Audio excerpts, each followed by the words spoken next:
মটর বিউলির ডাল শিম দিয়ে পাঁচফোড়ন দিলাম,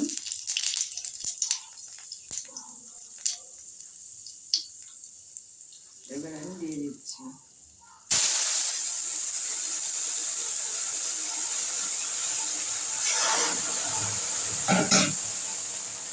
হলুদ দিয়ে দিয়েছি,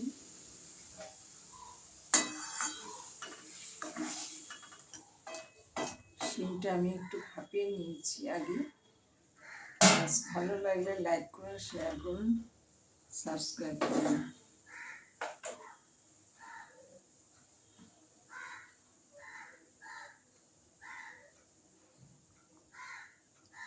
যে যেমন ঝাল খাবেন দেবেন, আমি একটু বেশি ঝাল খাই, এই জন্য যেহেতু ডালটা ঝাল ডাল সেজন্য একটু বেশি করে দিলাম।